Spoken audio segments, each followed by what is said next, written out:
23. gada valsts eksāmena optimālā līmeņa otrās daļas 30. uzdevums. Divi kuteri velk plostu, uz kur darbojas spēki F1 un F2 skata attēlā. Un jāuzzīmē rezultējošā spēka vektors F. Kā mēs to darīsim? Mēs F1 galā uzzīmēsim, pārnesīsim F2 tādā pašā virzienā un tādā pašā garumā. Nu, lai būtu pilns paralelograms, piezīmēsim arī F1 šeit. Un kāds tam mums izskatās rezultējošā spēka vektors? No sākuma punkta uz beigu punktu. Un tagad pierakstīsim. Šis mums ir F2 vektors. Šis mums būtu F1 vektors. Un rezultējošais ir sarkanais F vektors. Tātad mums sanāca, ka vektors no vienas paralelograma virsotnes pa diagonāli uz otru virsotni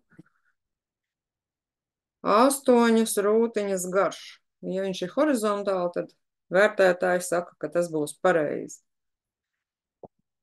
Tagad mums ir jautāts tālāk. Kad mēs esam uzzīmējuši šo te rezultējošo spēka vektoru, mums vēl tiek apgalvots, ka F1 vektora modulis, jeb garums ir 35,00 kilonewtoni. F2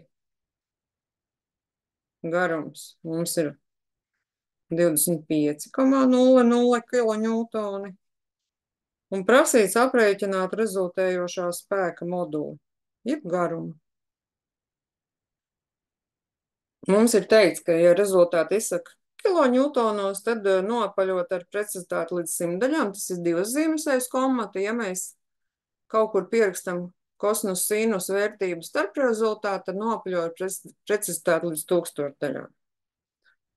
Un tagad skatāmies, kāpēc mums piesauc kosinus vai sinus, lai pateiktu priekšā, ka mēs viņu varētu izmantot. Mums vajadzēs šī paralelogramā, ja mēs pierēķināsim šo te leņķi beta, tad iegūsim 3 stūri.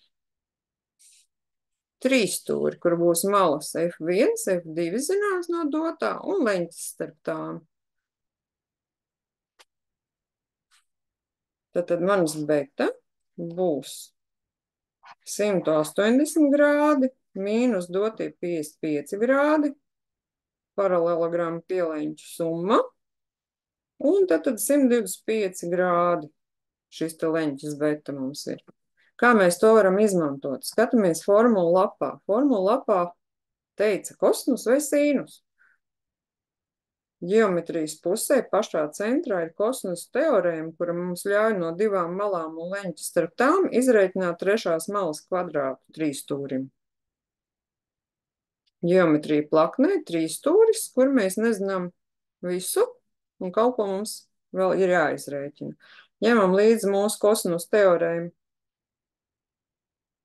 Pierakstīsim, lai neaizmirstam. A kvadrātā ir B kvadrātā plus C kvadrātā mīnus 2AB, nevis A, bet BC. Gandrīz jau pārakstījāmies. Reiz kosinus no leņķa starp viņiem. Nu, un formuliņā ir rakstīts alfa, bet mūsu uzdevumā būs beta.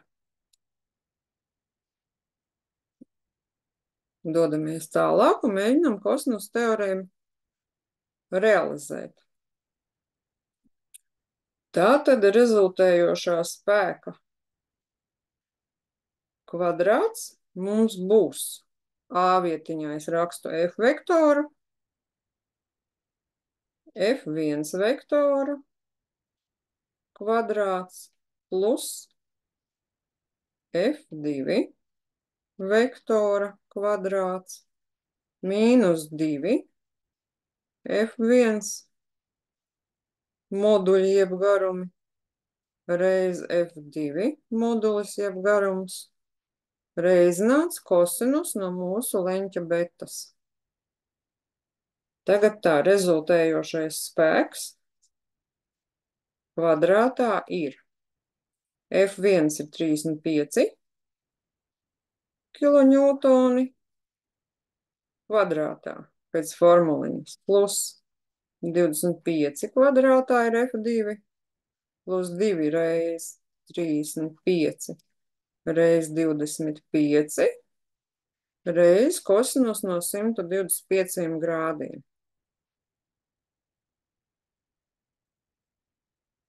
Tas ir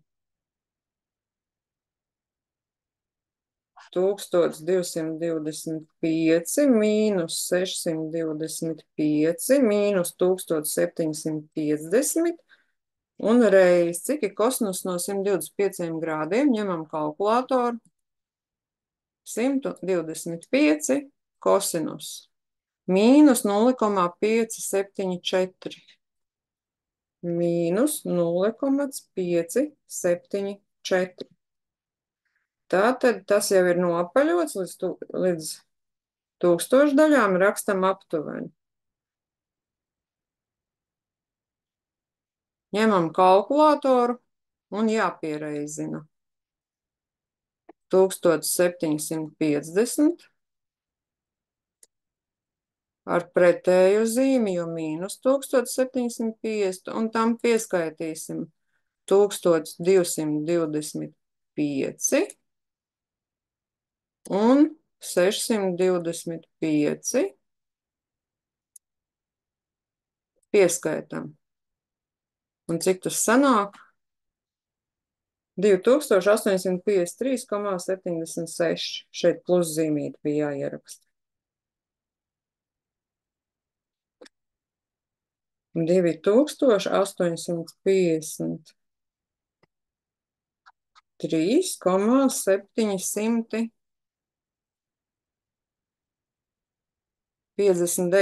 759.